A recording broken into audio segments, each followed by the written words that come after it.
Trasladémonos, presidente, al 26 de marzo, el día del secuestro de los periodistas ecuatorianos. ¿Qué pasa ese día por su cabeza? ¿Cómo digirió usted esa noticia? Bueno, con mucho dolor y con sorpresa. Con mucho dolor y con sorpresa, pero inmediatamente empezamos a tomar acciones. Jamás tuvimos contacto directo con este narcotraficante Guacho. Únicamente había contactos. Y por las fotografías, principalmente un video que nos enviaron, en el cual ellos pedían que se les rescate, nosotros pusimos todo nuestro empeño en hacerlo. Todo nuestro empeño en hacerlo. Inclusive ordené que se detuvieran las acciones, como el Guacho solicitaba. Inclusive empezamos a acelerar, con ayuda de las distintas funciones del Estado, los procesos para tener listo. Casualmente el día lunes se hubiera cumplido el tiempo. Así es. En el cual nosotros teníamos que tomar la decisión. Yo estaba dispuesto, había dicho, al mayor sacrificio, a la acción más dolorosa para que nuestros hermanos queridos regresen con vida donde sus familiares. Pero lastimosamente yo creo que jamás hubo la intención por parte de Guacho de entregarlos. Es más, más de una persona presume que los mataron antes. Alguien me decía el día de ayer, es por eso que no tienen barba. A lo mejor los mataron el mismo día para que no sean una carga. Tan sanguinario, tan desalmado es este señor y ese grupo que inclusive intentó traficar y extorsionar con sus cadáveres. Nosotros inmediatamente pedimos la ayuda internacional de la Cruz Roja, que tiene experticia, que tiene experiencia, que tiene mayor conocimiento que nosotros, porque no olvidemos que el ejercicio de poder es fundamentalmente un ejercicio de humildad, de saber reconocer de que se puede cometer errores. Yo algún momento he dicho que podemos cometer errores y hay que reconocerlos, pero que no podemos es faltar a la verdad. Y claro, nos correspondió ese momento pagar esa falta de experticia y un poco hacer lo que ellos pedían. En este momento ya hemos dicho que basta, que ya no. Las últimas semanas para el pueblo ecuatoriano han estado marcadas por un tsunami de emociones que ni ellos mismos asimilan. Pasaron del drama del secuestro de 3 de sus compatriotas al llanto y la impotencia que genera su muerte en cautiverio. Pasaron de la ira y sed de justicia a un luto de 4 días. Y del luto volvieron a la incertidumbre por cuenta de 2 nuevos plagios. Por favor, nos ayude, que nos dé la mano. Los criminales son los mismos, como lo es también su estrategia: amarrar a sus víctimas de cuello y manos y utilizarlas como chantaje para lograr sus pretensiones. ¿Pero qué hacer? ¿Negociar o buscar otra salida? Hagan lo que ellos quieran. Nosotros simplemente somos ciudadanos del Ecuador. Esa es la disyuntiva, teniendo en cuenta el fatídico desenlace del equipo del diario El Comercio. A lo largo del secuestro de los trabajadores de la prensa, diversos sectores alzaron su voz por la forma como Ecuador y Colombia manejaron el tema. Primero, negando una negociación. No estamos en ningún proceso de negociación, claro, estamos analizando o se han abierto un sinnúmero de escenarios, hay 4 escenarios, no se los podemos decir. Para el gobierno ecuatoriano, los periodistas siempre estuvieron cautivos en territorio colombiano. Hemos ido generando las condiciones operativas necesarias que nos permitan lograr su regreso al Ecuador. Sin embargo, para el presidente Juan Manuel Santos, los hechos ocurrieron en Ecuador e hizo énfasis en que Guacho es ecuatoriano. Este hecho se produjo en el Ecuador. El alias Guacho es un ciudadano ecuatoriano. En principio se negó la posibilidad de negociar, pero luego el mandatario de los ecuatorianos explicó por qué decidió entablar un canal de comunicación con los captores. Y hemos permitido inclusive de que se detengan operaciones que anteriormente se habían ordenado y hemos estado esperando y haciendo todos los procesos. Y como yo le dije en algún momento, estaba dispuesto a todos los sacrificios para que nuestros ciudadanos queridos regresen con vida. Admitió que se equivocó. El pueblo ecuatoriano es generoso, perdona cuando uno comete errores. Incluso ordenó levantar la reserva y allí se develó que no solo hubo un canal de comunicación, sino que a través de este se le envió un video a alias Guacho de los delincuentes por los que él pedía el canje. que el gobierno nos está ayudando muchísimo con el procedimiento y todo eso, y nos van a liberar lo más pronto posible, si Dios quiere. Sin duda, solucionar el nuevo secuestro de Guacho a una pareja ecuatoriana será el nuevo reto para Lenín Moreno, que tiene sobre la mesa si negociar o no con terroristas. Pero trasladémonos a esas primeras horas cuando se abrió ese canal de comunicación, porque su ministro del Interior, César Navas, desde un inicio le dijo pues al mundo que estaba pendiente de este caso que se estaba negociando. ¿Usted ordenó negociar, presidente? Yo creo sí, se estuvo negociando. Yo creo que fue un concepto, una palabra que se fue más allá del concepto, más allá del pensamiento. Es decir, tal vez en los momentos difíciles de no encontrar la palabra adecuada suele ser muy frecuente. Pero sí, se estaba negociando. ¿Qué se negociaba, presidente? Pues la vida de ellos. ¿Versus? La vida, versus el sacrificio que tenía que hacer un Estado de sus compromisos con la ciudadanía y con el mundo, transitoriamente. ¿Devolverle las 3 personas que pedía alias Guacho? Es posible que ese sacrificio lo hubiéramos hecho. Estábamos dispuestos al máximo sacrificio, lo había dicho, si es que se entregaba con vida a nuestros ciudadanos. Ese momento antepusimos el corazón a la razón. ¿Usted estaba dispuesto a entregar a 3 terroristas, narcotraficantes, de vuelta por nuestros connacionales, por nuestros periodistas? Por esta única ocasión y por la circunstancia que rodeaba, sí, lo hubiera hecho. ¿Se arrepiente hoy de haber abierto ese canal de comunicación? No. ¿De haber abierto esa puerta? No, así como no me arrepiento de haber cedido al pedido que hace un familiar de que hagamos una comisión de transparencia. Entonces, hemos cedido aquello y hemos puesto en consideración de ellos algunas instituciones que podrían cumplir con esa tarea y ellos la están seleccionando. Sí, transparencia. ¿Transparencia para qué?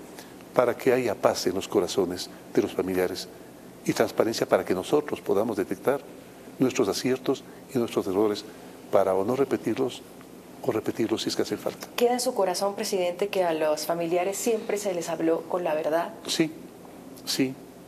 Yo conversé con ellos, inclusive les dije que estábamos haciendo todo, inclusive, vuelvo a recalcar, las palabras mías fueron al máximo sacrificio para que sus familiares regresen con vida.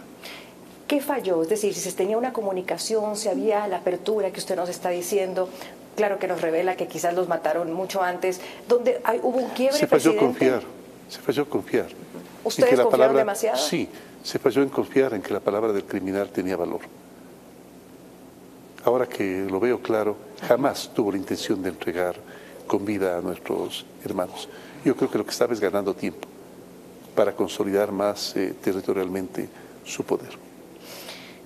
¿Cómo fue para usted ese instante en el que ve esas fotos, presidente? Muy doloroso. De los periodistas. Pues. Andrea, muy doloroso. Estamos de luto, todos los ecuatorianos. Así es. Pero, eso sí, hemos manifestado que esa mansedumbre que siempre hemos demostrado nosotros, somos un pueblo de paz, somos un pueblo bueno. Y usted lo sabe, Andrea.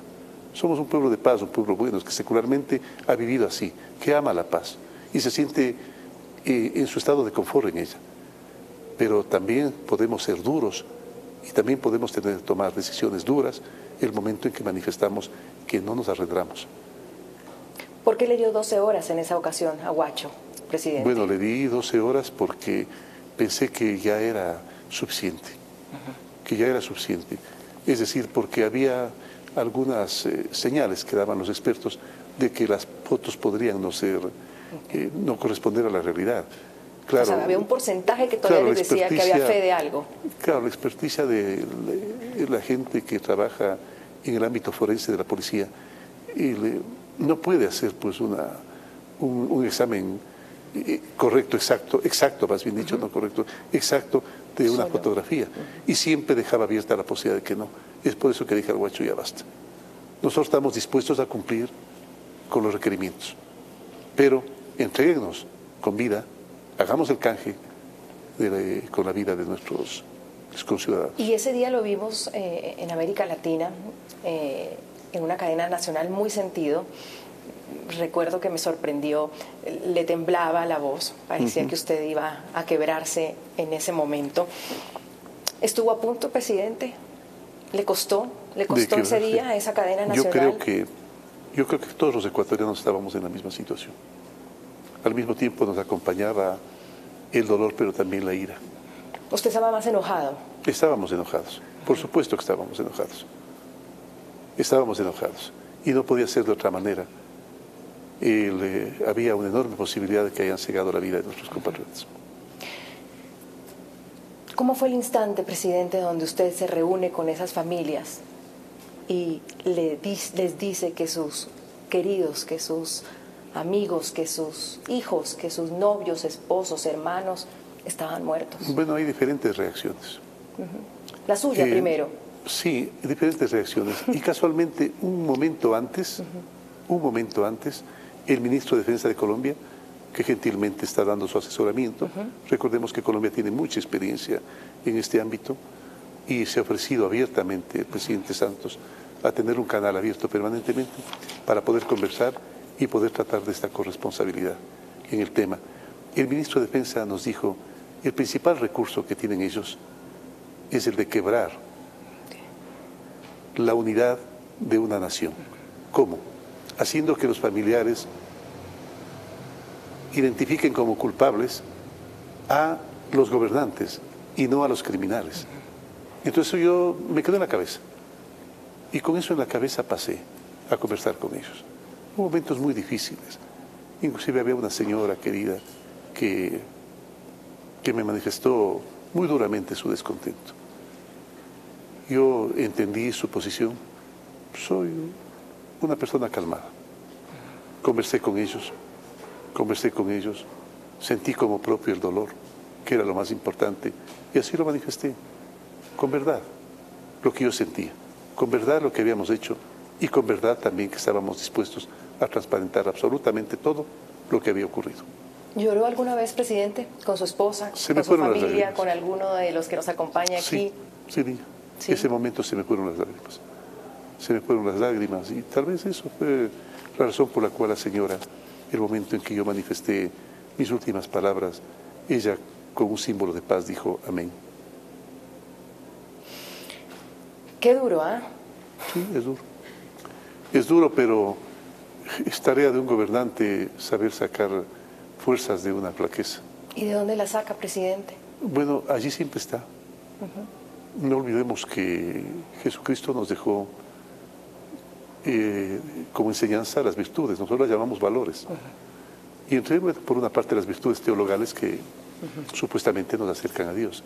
Ser muy creyente. Y las virtudes cardinales, que más o menos como los puntos cardinales enseñan el camino que uno puede optar. Y en este momento el camino es la fortaleza y la justicia. ¿Siempre supieron, presidente, que los periodistas estaban en Colombia y que fueron asesinados en Colombia? Bueno, nosotros teníamos la certeza de que así era. En algún momento el gobierno colombiano, tal vez un poco desinformado en este tema, dijo algunas imprecisiones, pero luego las rectificaron. Qué bueno.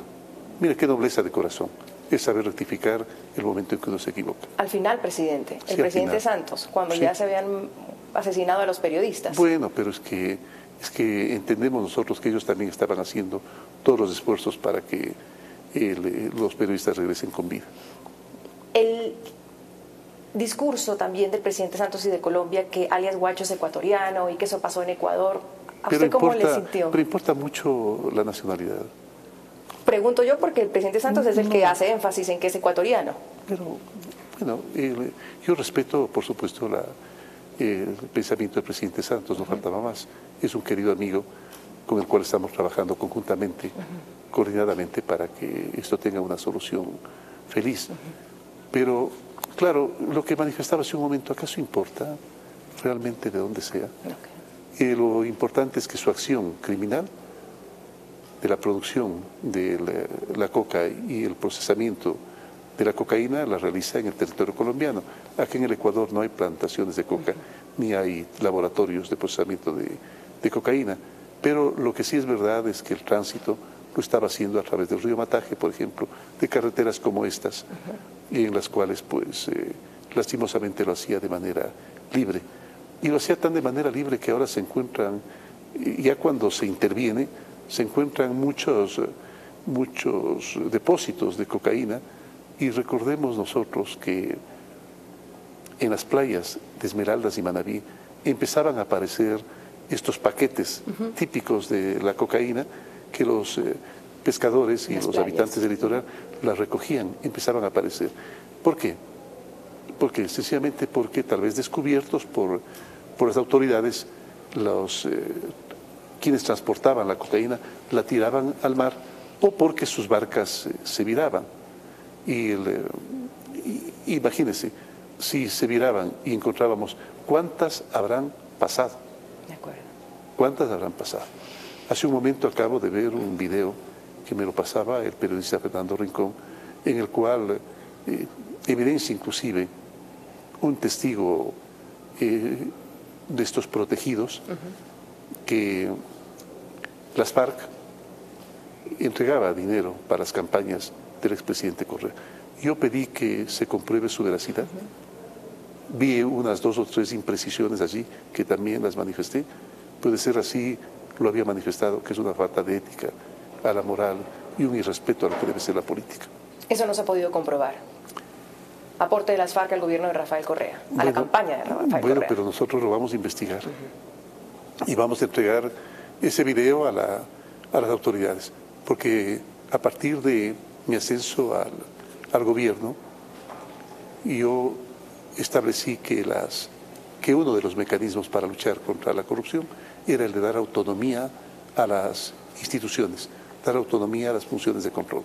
Y es por eso que ahora Contraloría y Fiscalía y el Consejo de la Judicatura, sus jueces, actúan con total y absoluta libertad, al igual que los periodistas.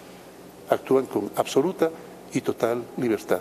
Se vuelve a respirar libertad en el Ecuador. Tocamos el tema de las FARC, presidente. Huacho es de las disidencias de las FARC, pero él reclama un estatus de beligerancia.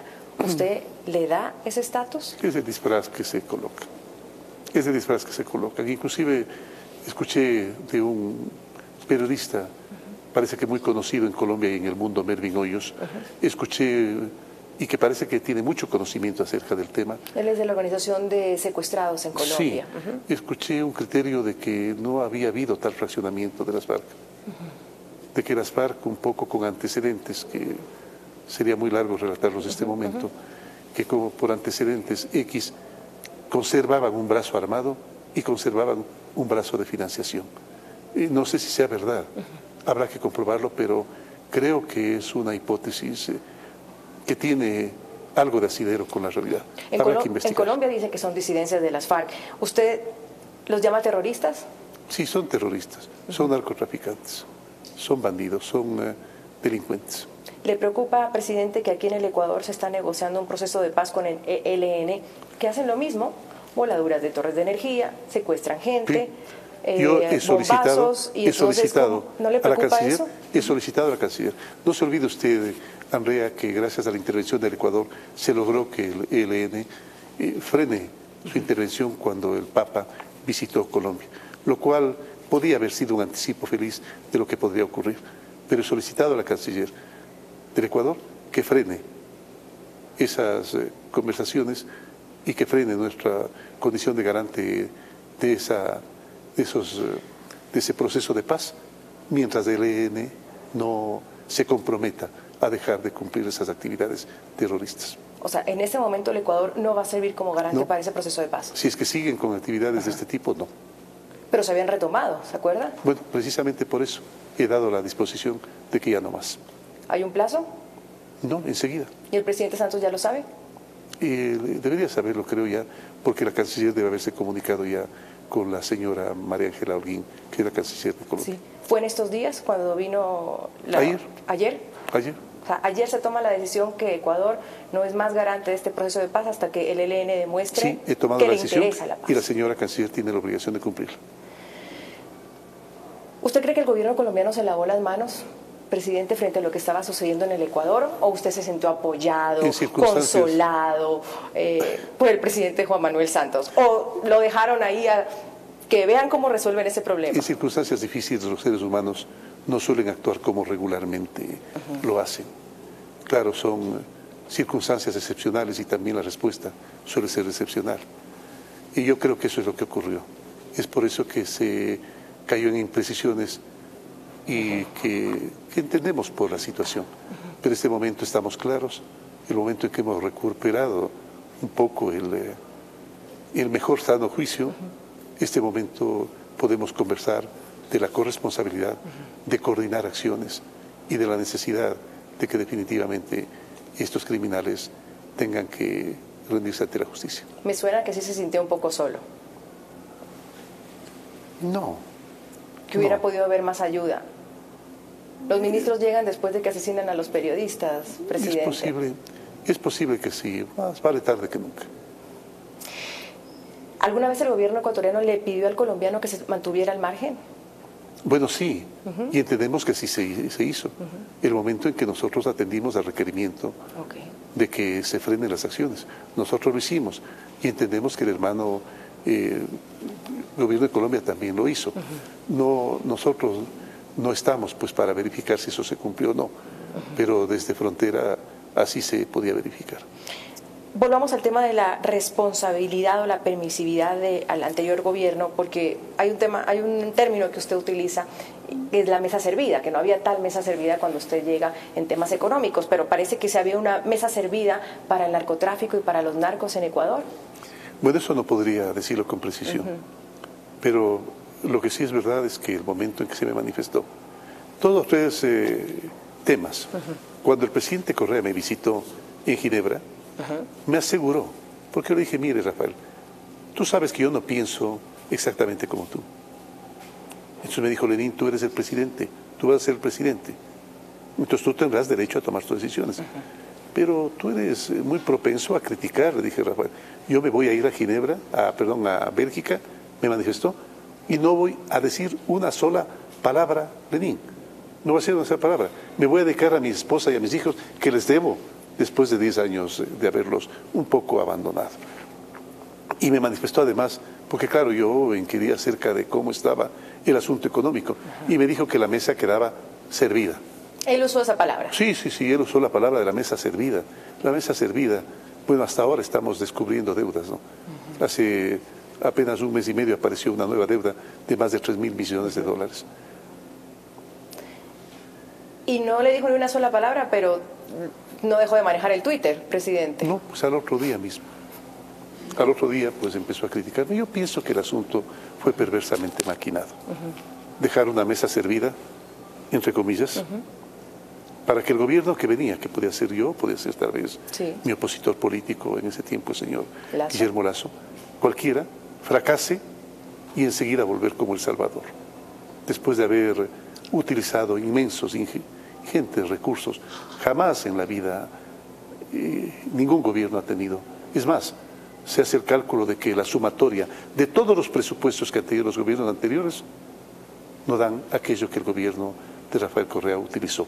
Y en un comienzo bien, porque cuando yo conocí al economista Rafael Correa, me encontré con un joven, yo no tan joven para ese tiempo, soy 10 años mayor que él, pero sí todavía joven, que soñaba como nosotros, que quería lo que nosotros, que soñaba con la independencia de poderes, que soñaba con la libertad de expresión. ¿Y qué le pasó en el camino, presidente? El excesivo apego al poder.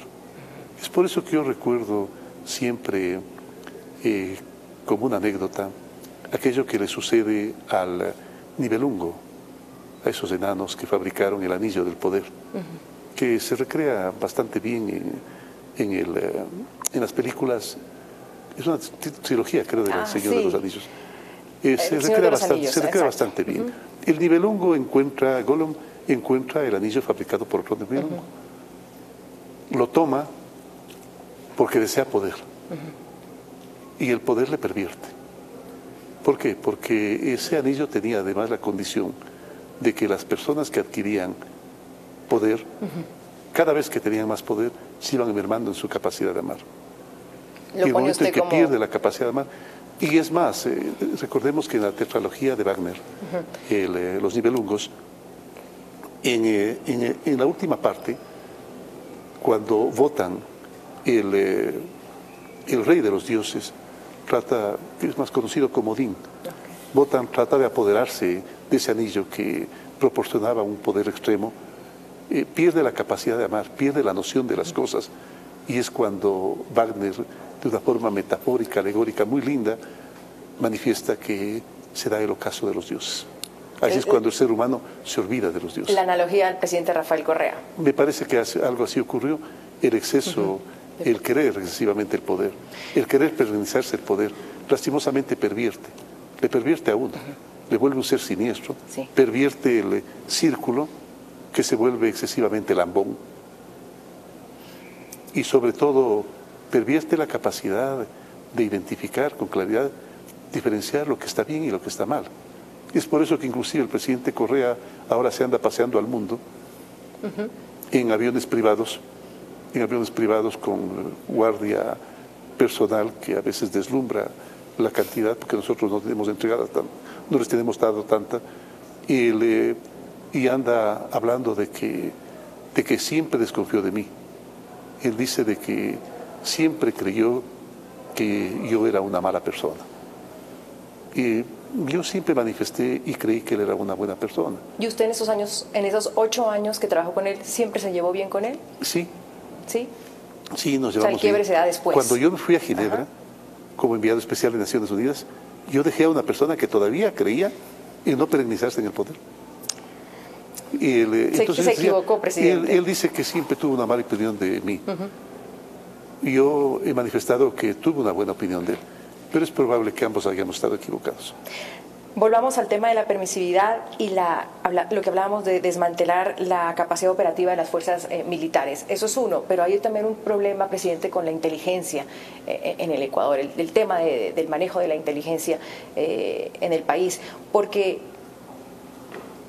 se combate más a este tipo de terroristas y narcotraficantes con esa arma, claro, con la inteligencia militar. Inteligencia que debía haber estado dedicada a ello. Bueno, me leyó la mente. ¿Qué ha pasado? ¿Qué pasó con la inteligencia militar en el país? Entonces es una inteligencia que presumimos se dedicó a investigar, a hackear, a intervenir los teléfonos de personas del país. ¿A perseguir opositores, presidente? Es probable que así haya ocurrido. ¿Y usted no ha logrado determinarlo todavía? ¿Qué hizo inteligencia durante todos esos años cuando hoy la necesita y no la tiene? Bueno, nosotros hemos nombrado un nuevo director de inteligencia. Esperamos que esa inteligencia de ahora en adelante esté dedicada a aquello que es beneficioso para el Estado, beneficioso para que el gobierno pueda cumplir sus tareas con efectividad, con eficiencia. Ya regresamos con La Noche.